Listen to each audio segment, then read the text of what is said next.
Exactly. Still doing it. Yeah. Well, next week's Yanta. It's Kislev. Yeah. Yeah. Yeah. We're not going to have the Shir Monday. The Monday night. Rabbi wants me to come, I think, Sunday or another night. Monday night's the test for bringing. Right. Shul Fabringen. So where is it being done? Tuesday night, Rabbi Vigler has one. Rabbi Vigler also has one. Tuesday night. Yeah, I go to it. It's very nice. Very nice. Tanya. Yeah. Very nice. It's in Marine Park. How do you get there? Walk. I get some exercise. I'm sitting by my computer all day. I stretch my legs. Both Rabbi Merazov and Rabbi Silverberg taught me when I was younger. Oh, No kidding. where?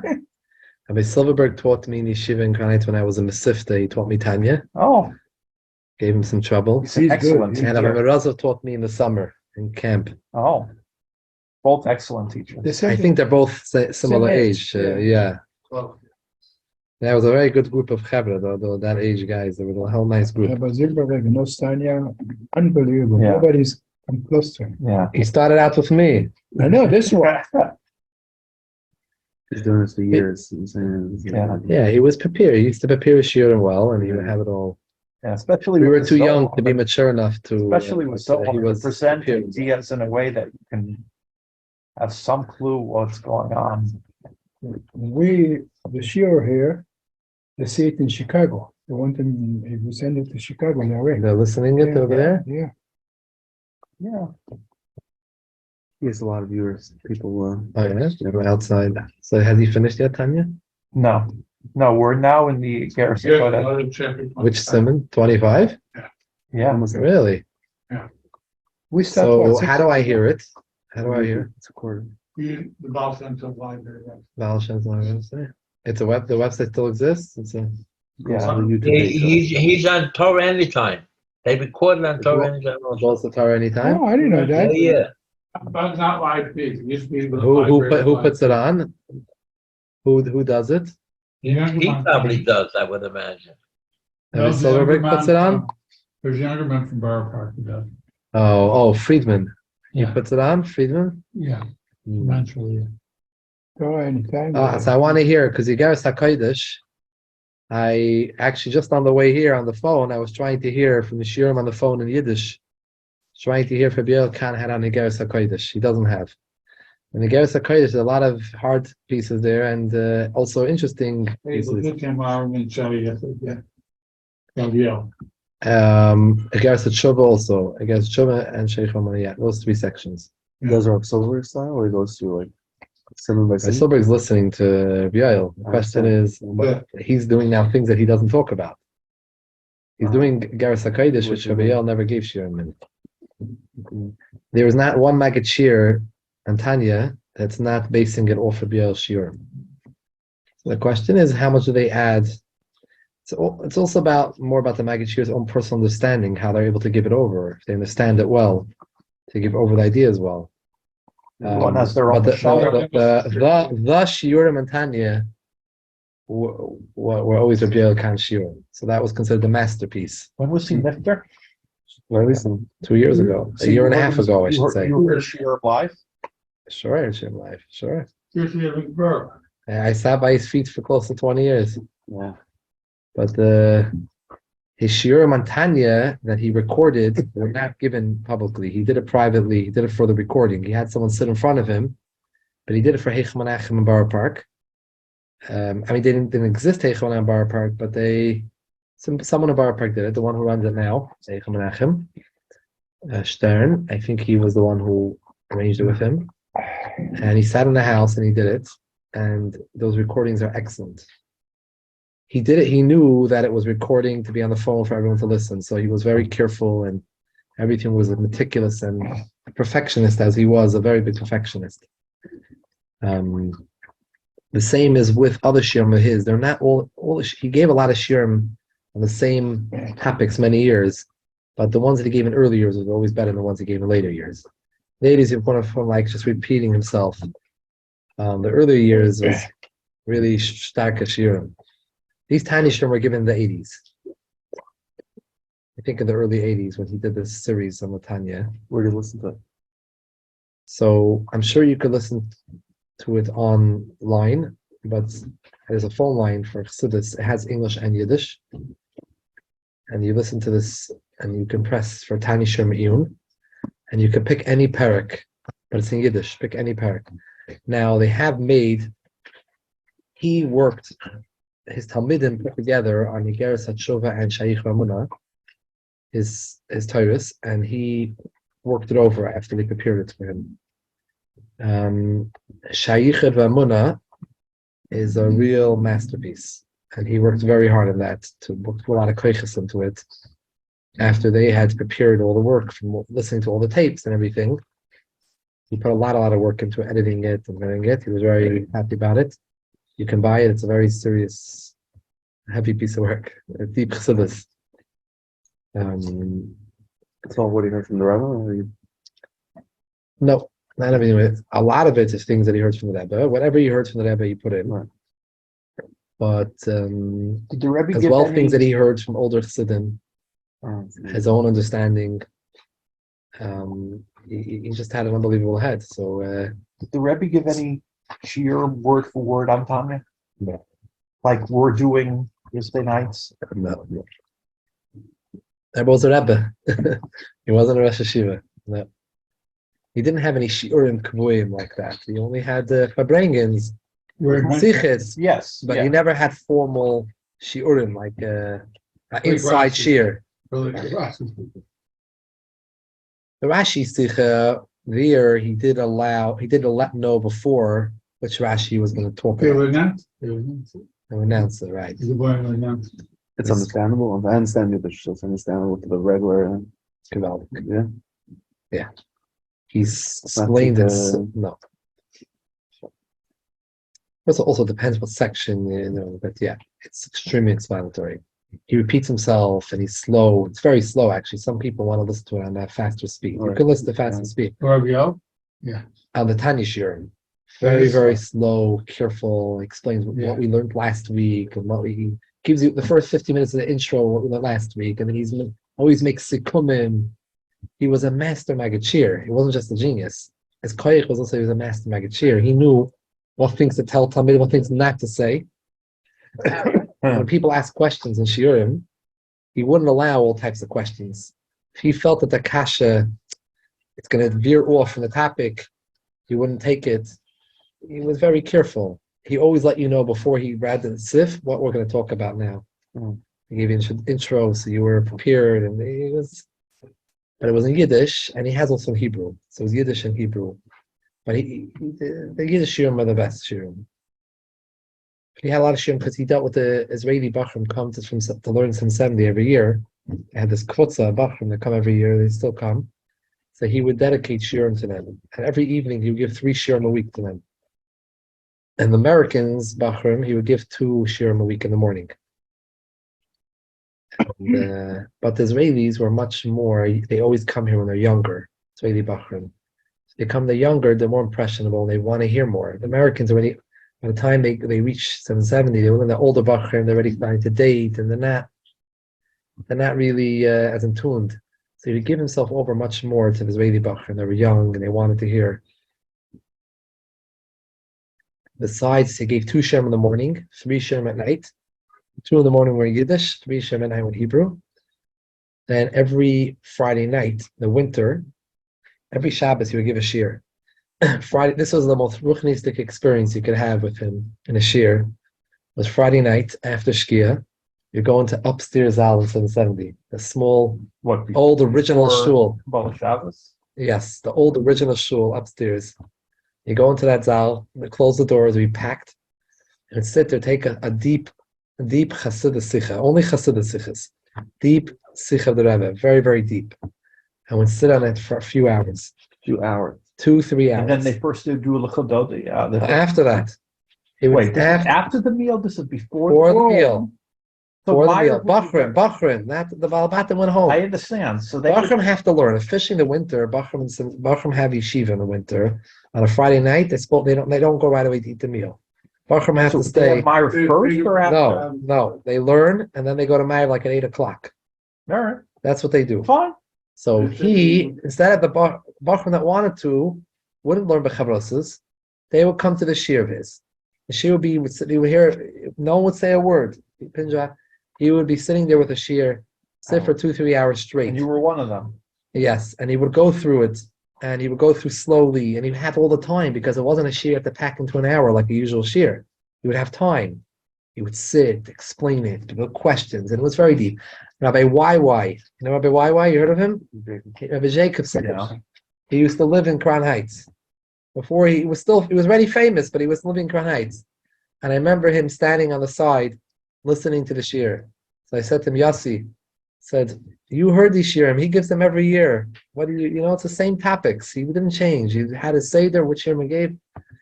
He told me every time you hear Rabbi Yoel again, you're hearing oisius atzmiim, you're hearing essence words, and you hear every time I hear new Torah. He was enjoying. He was a true vart. I don't agree with everything he said, but he was a true vart.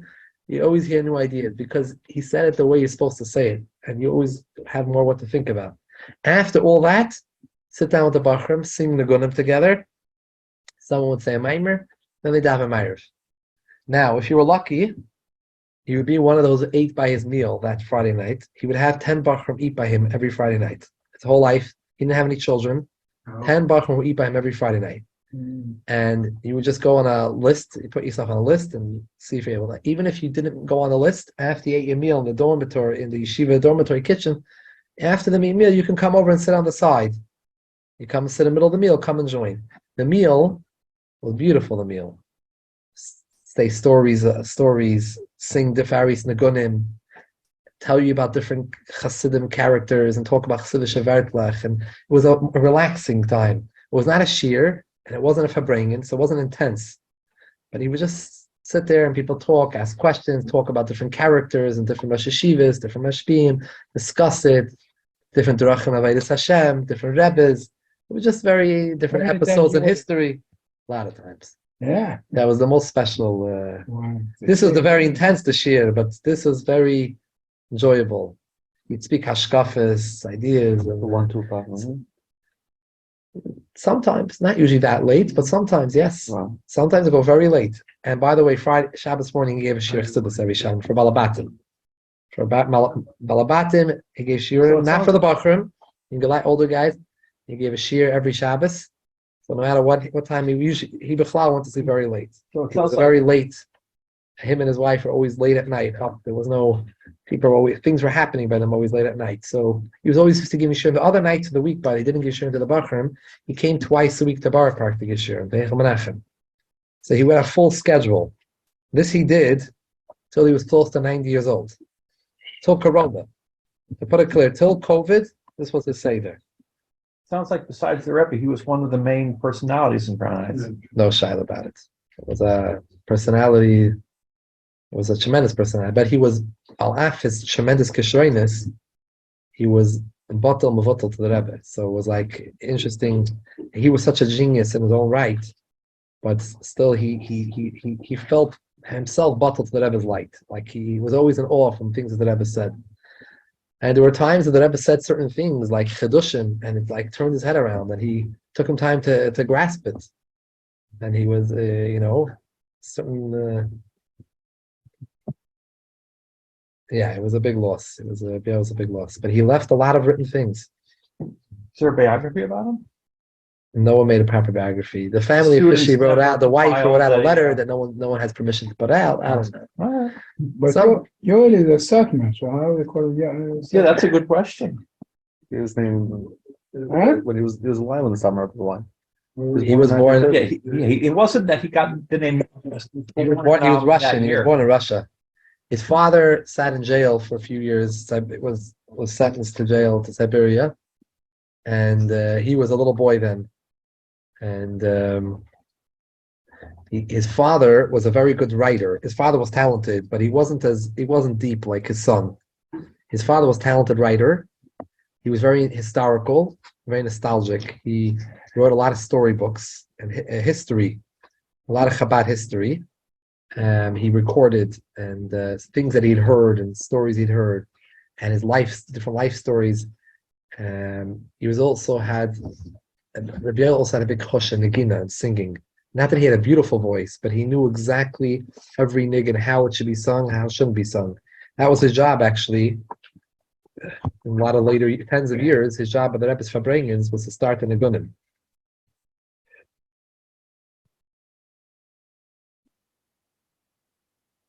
But his father describes how he writes about this when he was sentenced and the whole story. So he writes there about how my son Yoel was young. He was like 5 or something. He's very short. He couldn't see me when they came to visit me to see me before I was sent. He was in the jail and he was going to send to Siberia. So they were able to see him through like a window, the family to say goodbye. And he couldn't reach up. So he was saying how his wife picked him up so he'd be able to see his Yoel, his boy. And then when they got out, they were able to somehow leave Russia. Then they went to Eretz Yisrael. So he spent 15 years in Eretz Yisrael. What year did he go? I think in 35, I think he went to Eretz Yisrael. He saw the Frierdiker Rebbe. The only time he saw the Frierdiker Rebbe, who is their family were Chassidim, the Frierdiker Rebbe.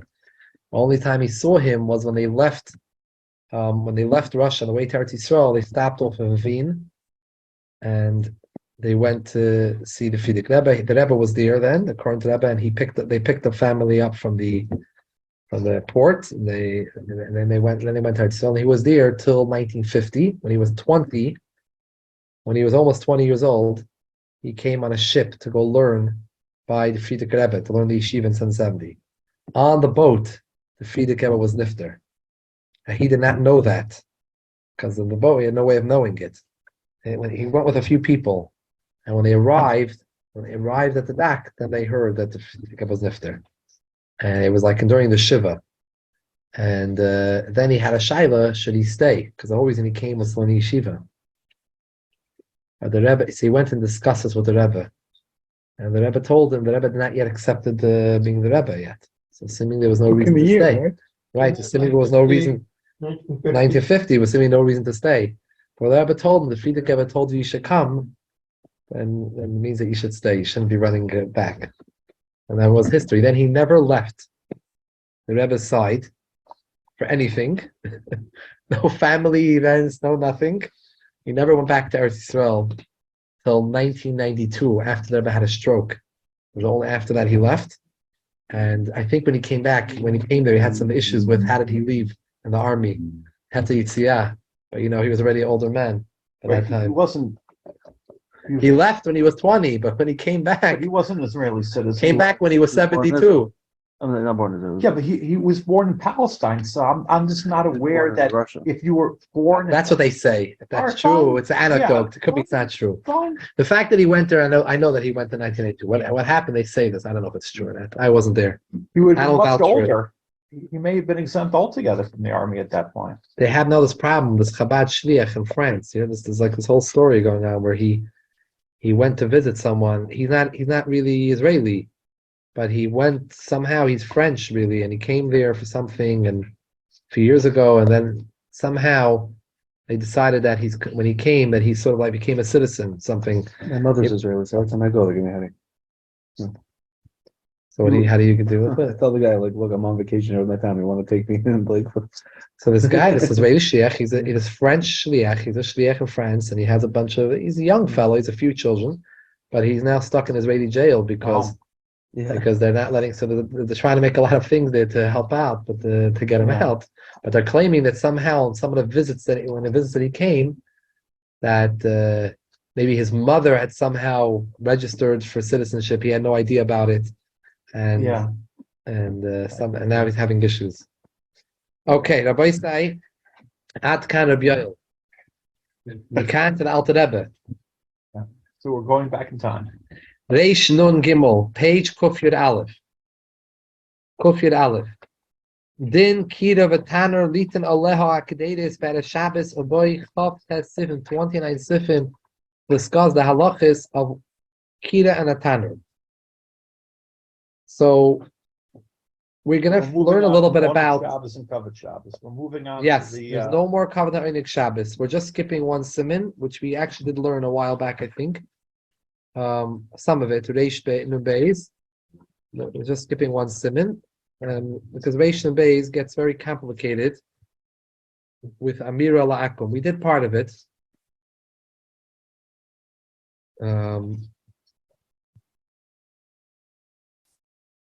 Now,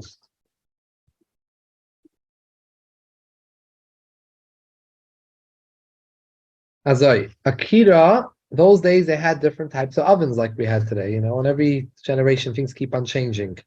Nun Gimel. So over here, the Kira, the oven was Suya Kein Kedeira Gdoila. It was similar to like a very large pot. Misikin Oisa Betoicha al Shulel. And they would put light a fire on the bottom of this very large pot. The Soisim Alpia Kedeira Mile. On top of this pot, there was an opening where they would put a Kedeira, a pot on top of it. Viarucha Oktsara. It was long and it was short. It wasn't tall. It was long, like a tissue box. Okay, like this tissue box. On the top of the kira had two holes to put two pots on top. The top over here. Now, on the bottom over here, inside, they would have like a door here. And they would have, I'm not going to explain this part, but they would put fire, they would light a fire here. That would be inside. With wood? Wood, whatever they did, and with wood, yeah, whatever flammable material they had. Yeah, with wood, he talks about it now actually, different types of materials that they had either wood or they would use the olive, the leftovers from olives. After you press the olives out, the leftover, the peels and the sticks and everything, that'd also be good fire material. They would light a fire here, and they would put two pots here on the top over here. And by the way, it seems from later on in Shulchan Aruch that these pots did not sit entirely on top like they do in our case, on our stoves. But they would actually, the bottom of the pots would go inside the hole. But the handles would hold it that it would stay up. It wouldn't fall in the oven. Okay, so it would sit on top. Imhuska begefes. If this kira was heated up with gefes, what is gefes? Shupsoila shalzaisim. If it's the leftover pieces after you crush olives, or if you ate them with wood, in that case, also litin alal tafshel ba'oidoim hashoisa aleha. It's also to put on it any food at Shabbos, to leave it there, to leave it there for that night, Friday night, or for the next morning. It's also to leave a pot on the fire Erev Shabbos. If Kshmegia Laila, when nighttime will come, it is not yet cooked to the amount of Michoel ben Dusay. What is Michoel Dusay? He adds in a parentheses, Pirush Shem Adam Listim, the name of a robber. He would eat his food, even though it was not yet fully cooked. It was probably because he was on the run. Medium rare. It was busy, Well, some say it's a half, it's a third cooked. Right. So far, the Baal Tanya just says it's not fully cooked, but he Doesn't say what. Say You're going to have to wait till later on. He's going to say that. Patience. He's going to talk about that. He doesn't say much it later. He doesn't say it on the spot. No, in Yud Gimel. Okay. 13 Keeps Sif. you in suspense. And So for now, some people, that would be the most important thing. right? Is the standard? Is Right. it a half? Is it a third? Is it something Right. else? But for some reason, That's a good point. I'm just. It doesn't. He wrote the Sefer the way he did. I'm not rewriting. Right. It's I'm just trying to interesting understand that why he did it. I Yeah. learned the Shulchan Aruch. That was one of the first ideas that comes out is how do you quantify this Michoel ben Dusay? Right. It's just interesting that he doesn't tell you right away. It is interesting. You bring up a good point, and I never thought about it. Why he left it for later. He actually leaves it for the last sif of discussing this topic. Not in the Siman, but discussing this topic of Erev Shabbos. He leaves it the last sif. So good question. Why are you not allowed to leave it if it's not Michoel Dusay? Shema yichata. Pirush yinar. Maybe you will stir up and you will turn over the coals. You stir and turn over the coals. B'machta with a stir. Or I'm not sure what they call the shovel. The Shabbos, on Shabbos, ligmer bishuli, to complete the cooking of the food. So,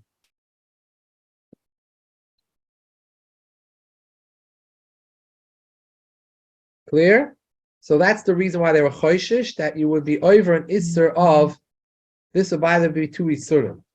You would have an isser of, meaning mechata is making mavir, the isser of havara on Shabbos, making a fire, and making it larger.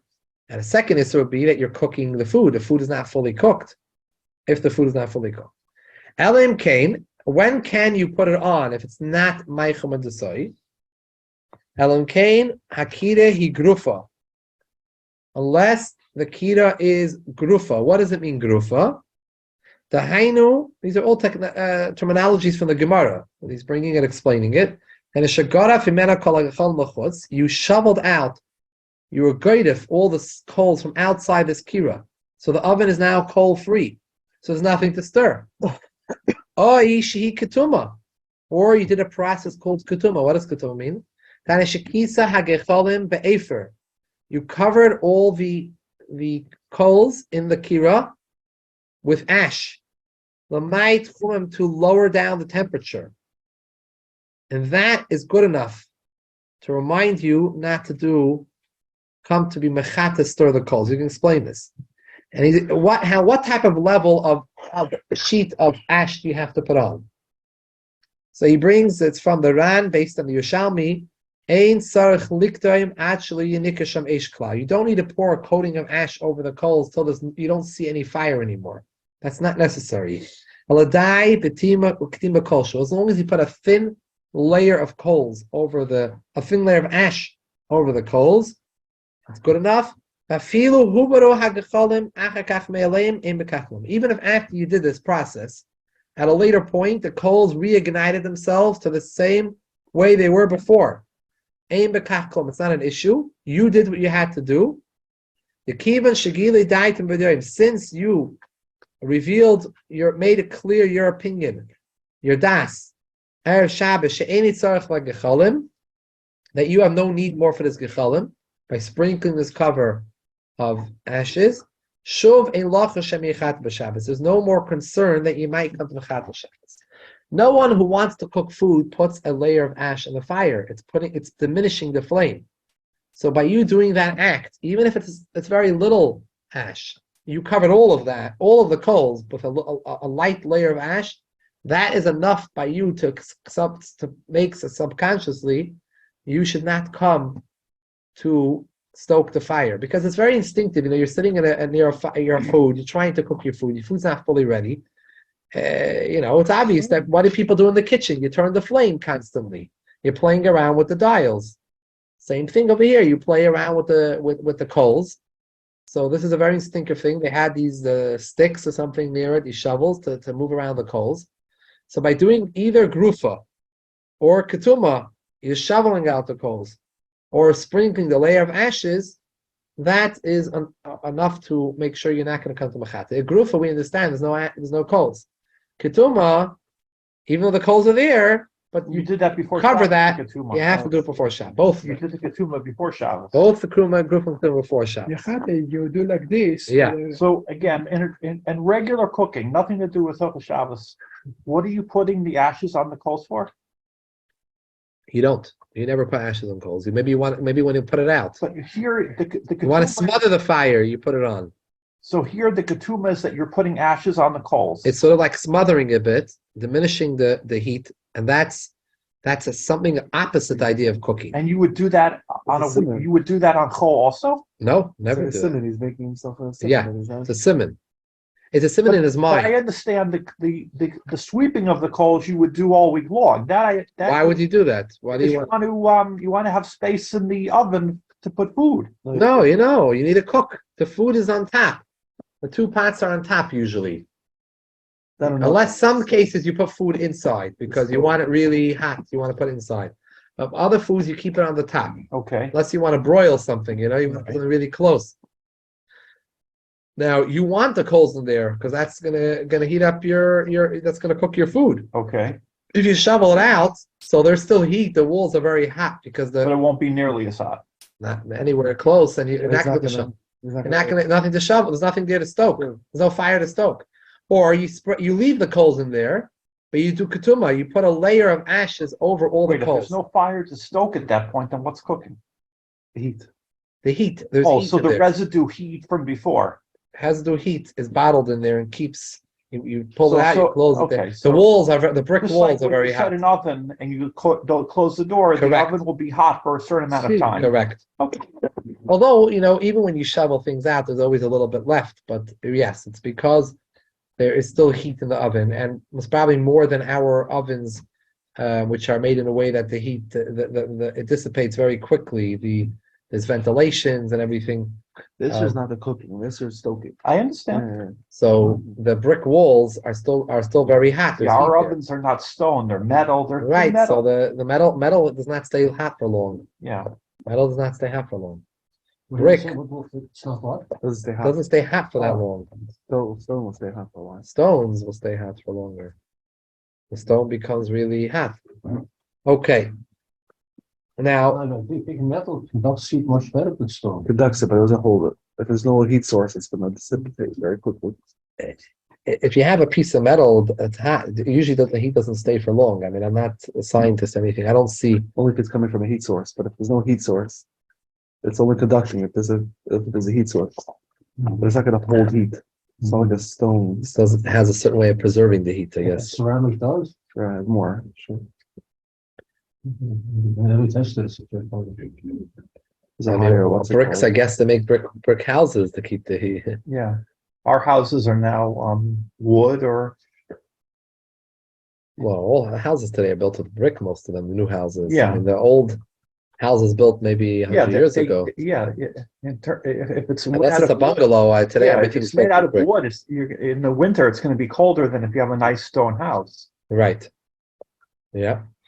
They built Now you have a lot of they come around to ventilate your house for free. A lot of gas companies and things. They want the business. I think the government also provides. Yeah, no? it's like the solar panels. They'll give you the Huh? solar panel. At the Vart, Yeah. I'm saying they have to provide less heat if they do this. No, the electric company is providing the split units because they make the money now. It used to be the gas company was making the money. So now you're using the split units. You're paying them electricity because it's not gas; it's electric. But it's only split units that are doing that. The if you only have split unit heat, that's when they do. That's when they'll ventilate your house. Hmm. Okay. Now he adds in 5 words at the ending. What does that mean? What happens if coals that's subsided? The fire is now no longer visible. The word amamu means that the fire has subsided, and now you don't see fire coming out of the coals. They are as if they are ketuma without you doing any action. When you put the food there Erev Shabbos, it was amamu. You don't need to do anything more to it. It's red or it's not red. I would assume it's not red. I don't know. Chassidus brings this word amamu to explain the word am. That it says, "Ein melech b'loi am." No king without a nation. You can't be a king in your own house. You have to be a king over a nation. It says that am is also miloshen and gecholim she'amamu. That you can't be a king.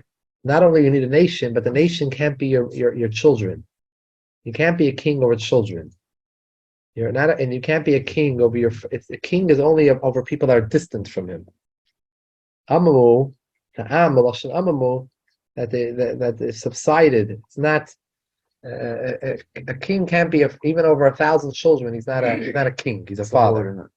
A different type of relationship. The relationship of a king has to have a distance between the relationship between him and the nation. It's interesting where we say Avinu Malkeinu that We're making both. that he's both. Im kibalim, im kavadim. And we say Avinu first. When they make bonfire, what it means to be young, make bonfire, when you don't add up wood and the fire going down, it said ha'esh me'am'amet. It's cooling down the fire. In Hebrew. That's the word. That's the word. That's a modern Hebrew also. Siv base. Imhuska bekash ubegavava.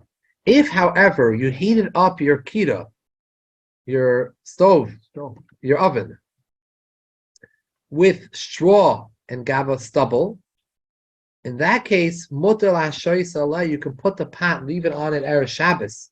Afapi she'ein a grufa v'lo ktuma. You did not do grufa and ktuma.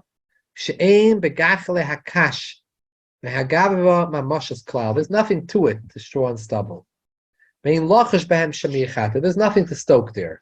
It's a schwache fire. Today you put the blech on the oven and that's it. It's up to the oven. That's the point.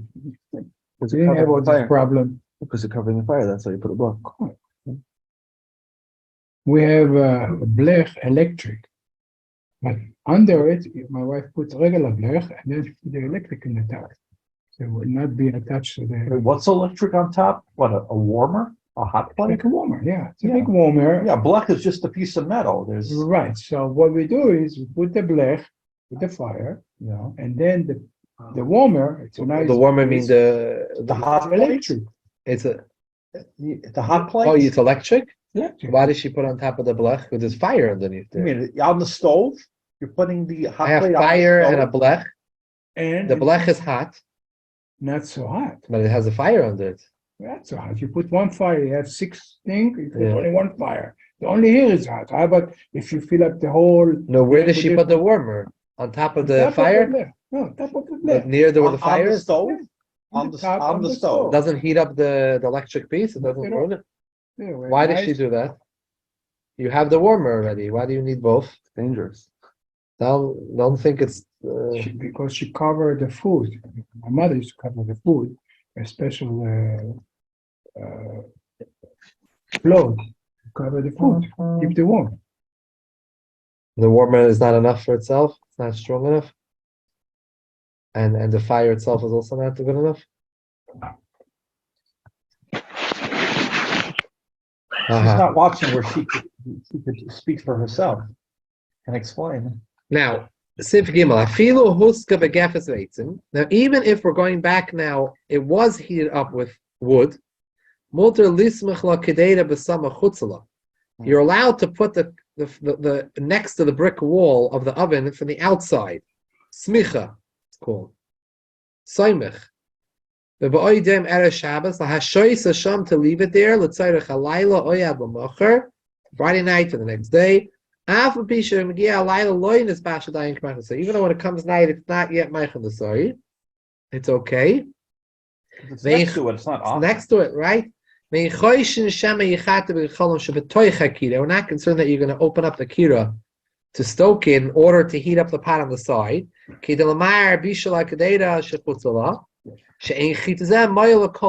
not going to help it that much. It will help a little, but not enough that you're going to go out of your way to stoke it and it's sitting outside. So Chazal weren't choishish when it's outside. This is a Gemara's kasha. The Gemara says Mahu Lismech in Parakira, third parak in Masechah Shabbos.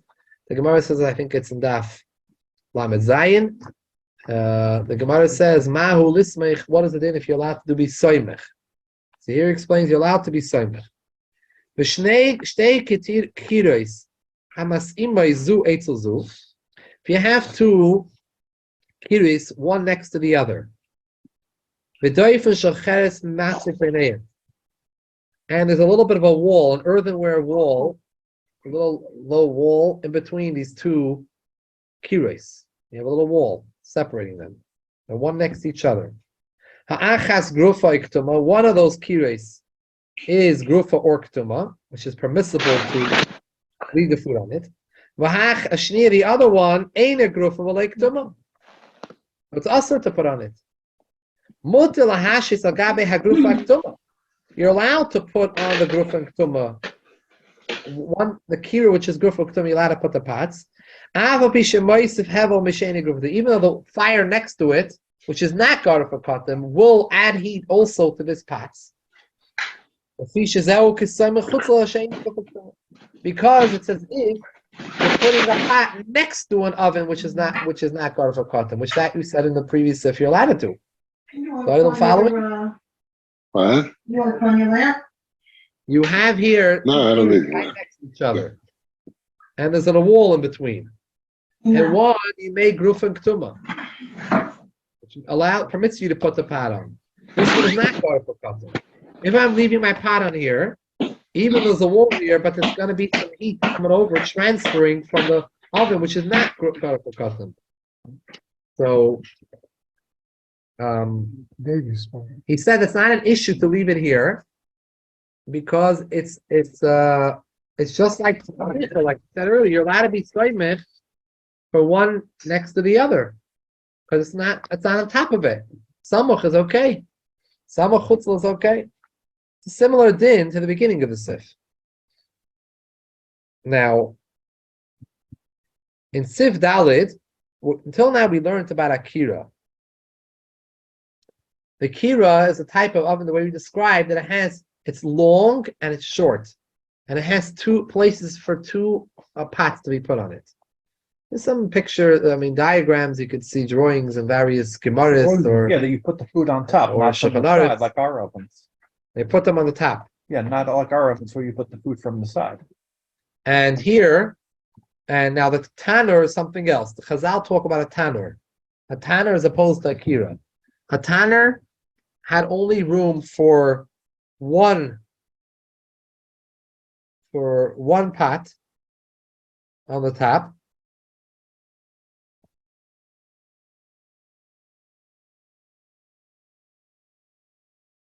It only had room on the top for one pot, so it was smaller. And also, the tanner it was large on the bottom, wide on the bottom, and narrow on the top. So the heat was much more contained. It was a bottlenecked in. It wasn't large, so the heat would spread around. It was one pot on the top, and it was much narrower on the top. So the din of a tanner is much more chomer than the din of a kira. Siv dal of a tanner she'osi ke'ein kedeira g'doila rachav malmata mitzar l'mayla.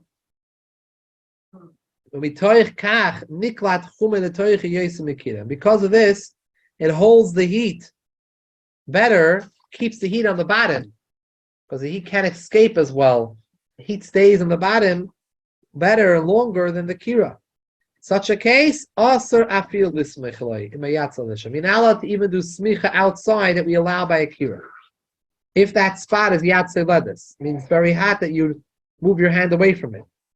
Afilu hu garaf akatum, even if that tanner is garaf katum. Afilu husav kasha b'gav, even if you heat it up just with straw and stubble. Definitely, you're not allowed to put it on top of it, or inside the tanner. Why? Since it's very hot, extra hot, these tanners, you're not masir das. Even if there's a very little fire in there, but you haven't given up hope because a tanner is very hot. Even though it is from straw and stubble, your fire material, and it's covered with ashes, which is ketuma, we are still choishish that you're going to come to shemichata because it's so hot in there. It's worth it for you still to stoke it, whatever little bit you could do. The kira, it's not worth it for you. The kira, the way it's set up, if it's not heated up properly, it's with aish, it's ketuma or has aish, kash and gavva, the chita is going to be very shvach. You're not going to do anything to it. However, the only shiloh we do have is that garuf means that you shoveled out everything. Remember? If you shovel out the coals, what is there to stoke? So why are we worried in a tanner if it's garuf? Meila ketuma, we're worried, okay, he's just spreading ashes on top of the coals. But grufa means I shoveled out the coals. There's no coals there. What's there to be chayshish shemi yechata? There's no coals to begin with? There was, but right before Shabbos, you shovel it out, and you close it, and you leave the heat in there, and let the pot sit in the heat. By the kira, you also shovel That out the coals. that we allow. If you shovel out, there's no coals. What's the be concerned for? You're raising a question. There's some kind of By Tanur, Chazal said, even if it's grufa, you're not allowed to leave the pot on. Okay.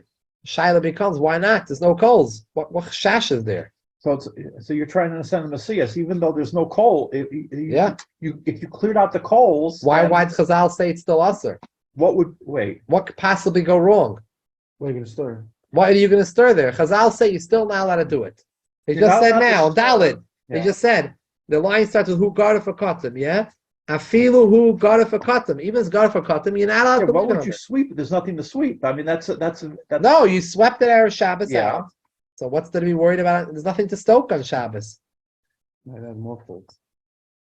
Look what it says in Sif Hey. Lama. V'lama asu b'tano hagoydif. So the Rambam. Pisha goydif in goydif al roiv ha'esh. How do you read that word? V'atzma. The goydif, someone who shovels, only shovels the majority of the fire. The etzem of the fire. The atzma, the power of the fire. The efshul ligrif kol ha'esh. You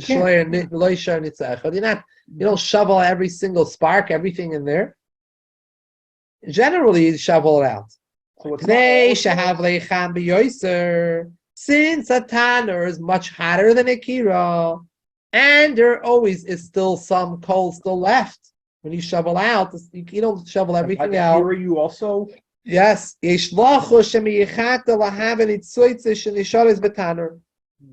worried that you might be mechata to help reignite those little sparks that are left. The kira, even though we also have left over some coals, but since the kira is not so hot, it doesn't contain heat so long. Once I do that, one's hotter than the other. He explained because it's a bottleneck, because the tanner is like this. It's designed narrow. So the heat can't escape as easily. It doesn't have a lot of space to escape. It's stuck in there. So if you don't know the Metzias, you can't apply the halachas, is what comes out tonight. The big problem is, the big shaila is, what about our ovens today? Are they a Tana or are they a Kira? Big difference. If we go with the Kira, we're good with the Blech. If we go with the hay, we go with the Tana, we have no Blech. And there are no I don't know the reason for this, but all poskim understand, all poskim accept that our ovens are like a Kira, not like a Tana. Yeah, I don't understand. They don't have coals altogether. Ovens. I don't really understand it, but why? Maybe our Kiras are like Tanurim. I don't know. Or maybe they're like neither. Maybe it's Well, there's a third level. Let's just jump to Sivav. The Kupach Shu Asoi Kikira. Now, there's a third type of oven discussed in the Mishnah. These are all the Mishnayos in Perek Kira, the third Perek in Shabbos. The Kupach is a third type. Asi Kikira, it's made similar to the Kira, that it's basically like a square.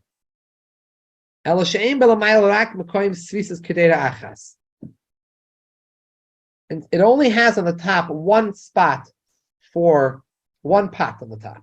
So Kira has two pots, the Tanner has one pot, the Kupach has also one pot. How come what makes the Kupach different than the Tanner? They both have one pot. The Kupach goes straight. It's straight. So the Tanner is tsar, is rocham matav, it's tsar momaylo. So there's a bottleneck. You don't have that by the kupach is straight. But on the other hand, it's more heat than a kira because a kira has two spots for pots. It's wider. There's much room for the heat to spread around and to escape. So it doesn't contain the heat as well as a kupach. So the kira is the lowest heat, kupach is the next level, and the tanner is the highest level. Shalos, where do we draw the kupach? Do we put the kupach together with the kira, or put it together with tanner, or it's somewhere in the middle regarding halachically? How do we view it? So he says like this: Kupach shu also kein kira al she'im b'lamaylarak m'koyim svisa kedera achas.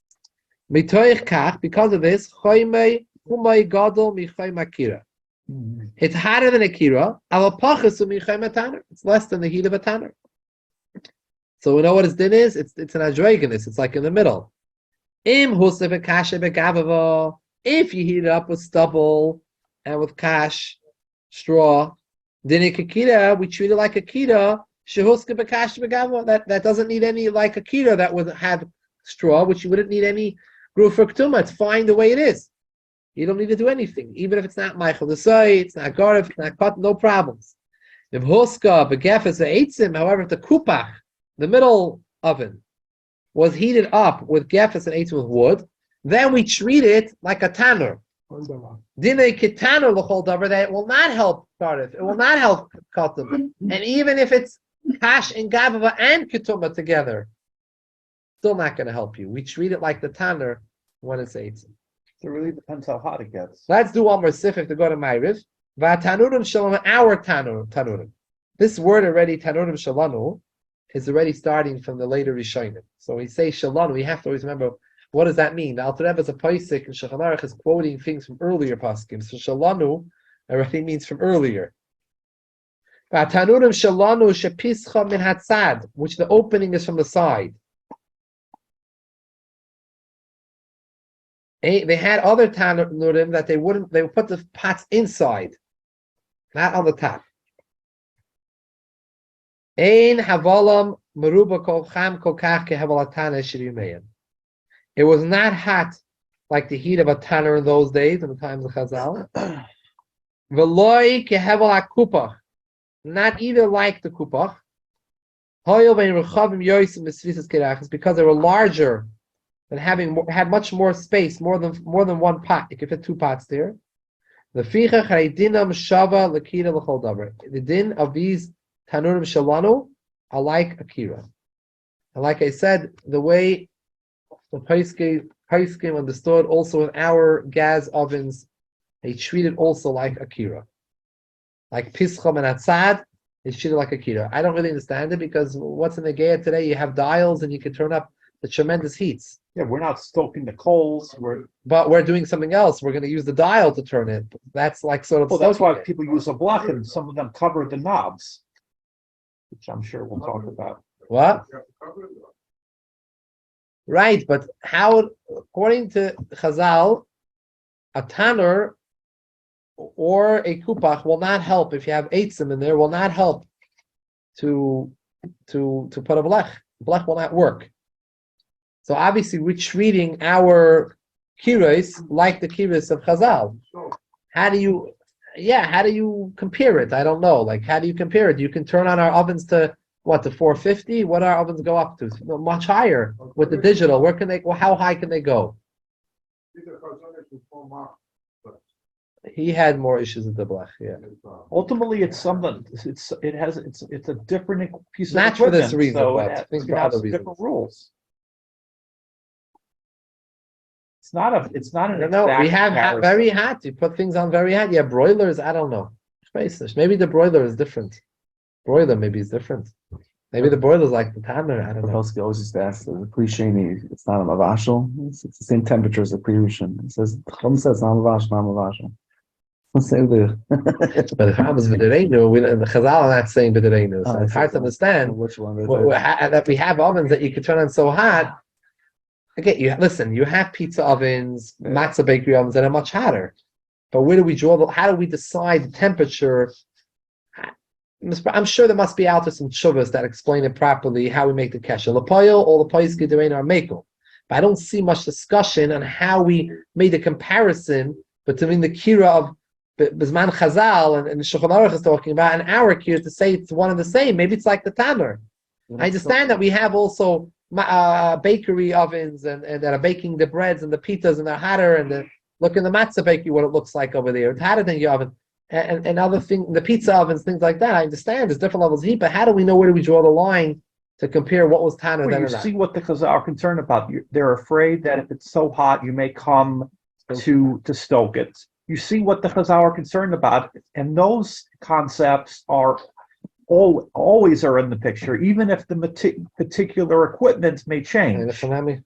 At least that's the way I look at it. Conceptually, if you see what the Chazal are driving at, then that you can apply even in some futuristic oven. You definitely could. I'm just not sure where the line, how they drew the line. Hagen was mockery. So you have the food to be completely cooked for 4 hours. It's mockery. The Ezra's Torah Luach, he used to write that. They have the sefer for it's free. He wrote it in his sefer. Yeah. Either the Dasha or. But he was worried. You have one- Rabbi one Henkin, be honest with you, it was his own chumrah. You have two It more was his own chumrah because he was concerned that people move Yeah. pots on the fire. So if you're gonna, people go a lot of times they want to adjust their pot, the positioning. They move it a little this way now. So he's worried that a pot wouldn't be fully. You put up not fully cooked, so it's not fully cooked. Even if you had a blech, you can move it around on it. You know about it. I know, Rabbi Henkin. I find that hard to understand. I mean, I understand it's a personal chumrah, but it's not written in Shulchan Aruch, this chumrah. I think he wrote in the luach, his luach that he used to have. I haven't seen the sefer. I've seen it quoted by others. Rabbi Henkin's Michoel. There's a difference between a stove and an oven. You're going back and forth stove and oven. They didn't have. They had then. No, we're talking about today. Stove and oven, two separate. In a chanami, let's talk about oven. Oven and stove, they have no connection. Then the stove and the oven were one piece. It was all the same fire. Oven meant you opened it up, you put it inside on the fire, and stove means you kept it on the top. It was the same fire. Stove and the oven today have two different gas lines. I mean, it's two different. The gas is coming here and going there. Hey, sometimes your oven can break, your stove works. Your stove breaks, doesn't mean your oven broke. Yeah. I just had it the other day. It just doesn't. It's too connected. Two different pieces for convenience purposes. On top of it. For convenience purposes, they stuck it all together. You should be able to have a stove and you should have an oven, right? Many countertops people have on their counter. They have a stove where they fry some eggs. There's no connection. People have ovens with no stove on the top. There's no connection one with the other. But in Chazal's times, it was one piece. And then there's a broiler. It was all one feeding. The stove and the oven were feeding.